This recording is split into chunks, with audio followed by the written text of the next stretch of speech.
বিরতির পর স্বাগত। রাজ্যে প্রতিনিয়ত নিশি কুটুম্বের হানা, কখনো বাড়িঘরের মূল্যবান জিনিসপত্র চুরি করে নিয়ে যাচ্ছে নিশি কুটুম্বের দল, আবার কোথাও দেখা যাচ্ছে দোকানপাটের তালা ভেঙে বিভিন্ন জিনিসপত্র চুরি করে নিয়ে যাচ্ছে চোরের দল। সে জায়গায় পুলিশি ভূমিকা নিয়ে রীতিমতো ক্ষোভ উগরে দিচ্ছে এবার ব্যবসায়ীরা।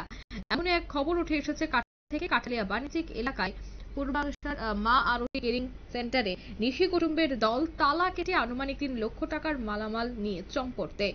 ভোরের আলো ফোটার সঙ্গে সঙ্গেই প্রাতঃভ্রমণকারীদের নজরে আসতে এই খবর ছড়িয়ে পড়ে সংশ্লিষ্ট এলাকায়। এই ঘটনা সোনামুড়া মহকুমা অন্তর্গত যাত্রাপুর থানা থেকে 50 মিটার দূরত্বে কাঠালিয়া থেকে থলিবাড়ি সড়কের পাশেই রয়েছে এই দোকানটি। দোকান মালিকের নাম হারাধন পাল। দোকান থেকে আধা কিলোমিটার পূর্ব দিকেই কাঠালিয়া পঞ্চায়েত এলাকায় বাড়ি এবং দোকানে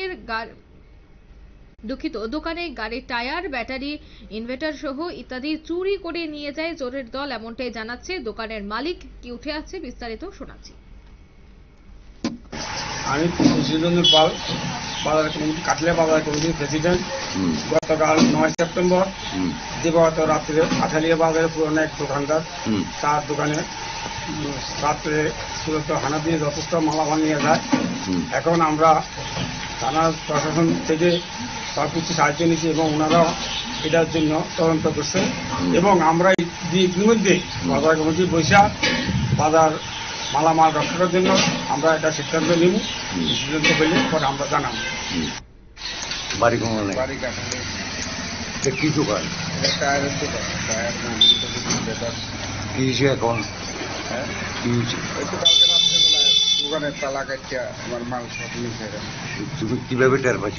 সকালবেলা আমার ছেলে মাস্টার বাড়ি যেতে লইয়া এখন দিয়ে তালা কাটা এরপরে আসছে আমার পয়সা করে আমি দেখলাম। এখন কি চাও? এখন আমার চাই আমার এটা সুবিধা কে দিল কি আসলে। থানায় অভিযোগ করছো? হ্যাঁ, থানায় অভিযোগ করছো? থানায় অভিযোগ করছে। পুলিশ আইছিল? পুলিশ আইছে, দেখে গেছে। দেখে গেছে, তারা সিসি ক্যামেরা চেক করতে হবে। আপনারা শুনলেন দোকান মালিকের বক্তব্য এবং দাবি উঠছে এবার ব্যবসায়িকদের পক্ষ থেকে যে কাঠালিয়া বাণিজ্যিক এলাকায় নিরাপত্তা আরো জোরদার করার জন্য চেষ্টা চালাতে হবে এবং যে সমস্ত নিশি কুটুম্বের দল এই কাজের সাথে যুক্ত তাদেরকে অনতিবিলম্বে গ্রেফতার করে তার জন্য বাজার কমিটি থেকে পুলিশের কাছে ইতিমধ্যেই লিখিত অভিযোগ জানানো হবে। এখন দেখার বিষয় আদৌ বাজার কমিটি এই বিষয়গুলি থেকে ছুটকারা পায় কিনা এবং নিশি কুটুম্বে যারা দলে যারা রয়েছে বা যারা এই ধরনের চুরি কাণ্ডে যুক্ত রয়েছে তাদেরকেও গ্রেফতার করতে সক্ষম হয় কিনা পুলিশ প্রশাসন, সেটাই দেখার। নিয়ে নিচে ছোট্ট একটি বিজ্ঞাপন বিরতি, সঙ্গে থাকুন।